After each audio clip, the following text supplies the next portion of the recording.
Buenos días, ya casi o ya más de mediodía, pero bueno, buenas tardes o buenos medios días. Señor ministro, yo agradezco muchísimo que en estos momentos usted se encuentre un poco apoyándonos también con las explicaciones necesarias sobre lo que necesitamos saber en términos del Plan Nacional de Desarrollo. Yo quiero referirme básicamente a una cuestión puntual, y es que desde la política exterior y como curul internacional nos interesa hacer una precisión sobre la necesidad de cambiar la doctrina con la que se entrenan nuestras fuerzas militares.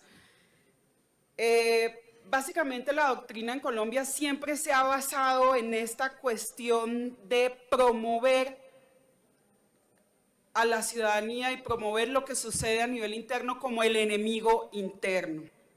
Y es un estigma, por supuesto, que se asume y que ha sido durante mucho tiempo estrategia por parte de gobiernos anteriores como señalamiento a la oposición bajo el argumento de esos tentáculos que van a dominar el país y van a transformar a una Colombia en un comunismo o en un socialismo internacional que hoy históricamente no corresponde a la realidad que estamos viviendo en el país. Y para eso, pues por supuesto, a mí me parece que es importante hacer un poco de memoria. Si hablamos de esa doctrina del enemigo interno, pues es básicamente promover el conflicto, promover una guerra psicológica basada en el terror y en la sangre, promover la desaparición, promover la tortura, promover además, por supuesto, historias que no queremos repetir, como la historia de la UP, que tiene más de 6.000 víctimas entre muertos y desaparecidos. Pero no vayamos tan atrás en el tiempo y simplemente hablemos de lo que pasó con el plebiscito del no.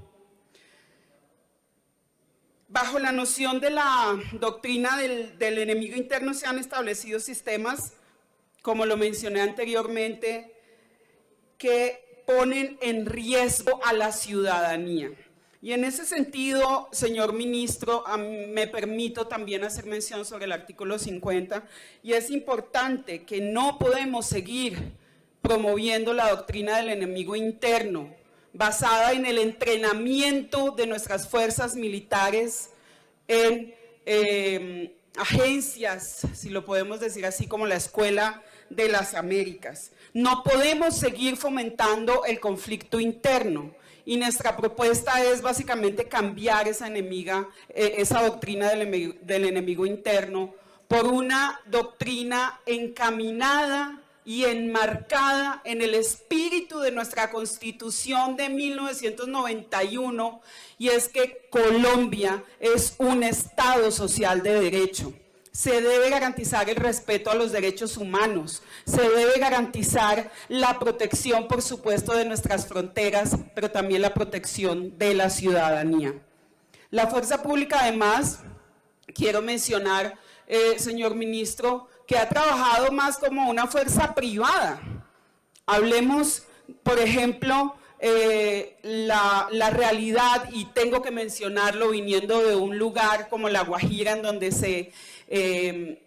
se siembra la mina a cielo abierto de carbón más grande del mundo, el Cerrejón, que ha visto que en el territorio de su población ha visto tantas situaciones de humillación y sobre todo de desterritorialización, mientras la fuerza pública cuida el interés privado y no a la ciudadanía. Frente a un conflicto, señor ministro, entre transnacionales y la población, debe primar el interés de la población, que muchas veces es señalada como un obstáculo para el desarrollo. Así que la propuesta que nosotros tenemos desde la curul internacional y desde los más de 6 millones de colombianos que representamos en el exterior es que la doctrina debe estar basada en el espíritu de la Constitución de 1991 y no en entrenamientos en la Escuela de las Américas. Muchas gracias, señor ministro. Ha habido una afirmación en 2 oportunidades respecto de la doctrina de las fuerzas militares y el tema del enemigo interno. Desde el inicio del gobierno y en las conversaciones con los generales, tanto la anterior cúpula, con la que estuvimos cerca de 2 o 3 semanas, como con la nueva cúpula, un interés en que se fortaleciera un nuevo relacionamiento de las fuerzas militares, especialmente con las comunidades, y que se entendiera que comunidades que son coaccionadas, utilizadas por organizaciones armadas ilegales, son comunidades víctimas, que no integran esas organizaciones armadas ilegales, que son instrumentalizadas. Y en lo que he visto en el desarrollo en estos meses de relación diaria con los comandantes, lo que yo puedo afirmar es que se está en esa decisión, en esa práctica de la diferenciación en cuanto al apoyo que puede advertirse en algunas comunidades a grupos armados ilegales, la diferenciación entre una contribución absolutamente voluntaria o la contribución forzada, que es la que aparece de manera mucho más generalizada.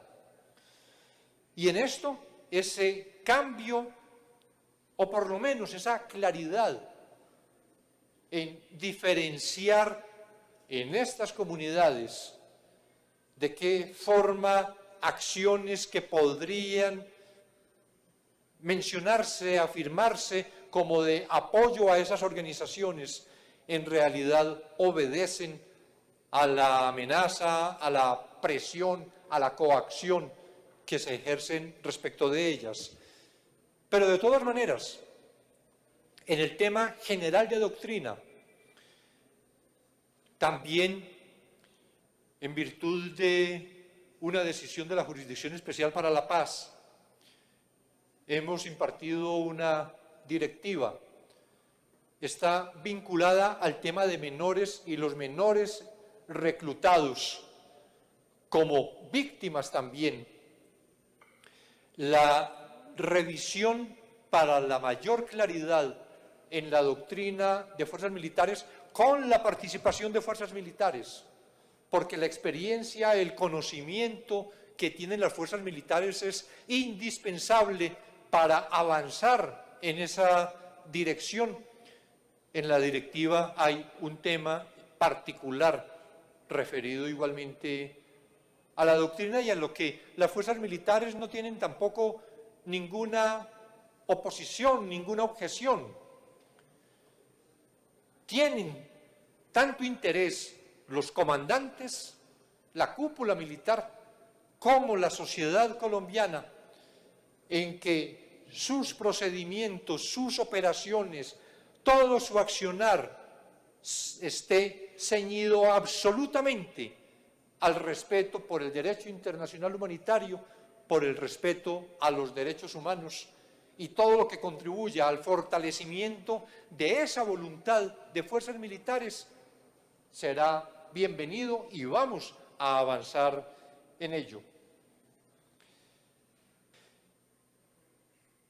Bueno, con esto creo que respondí todas las inquietudes, señora presidenta. Muchas gracias. Muchísimas gracias, ministro.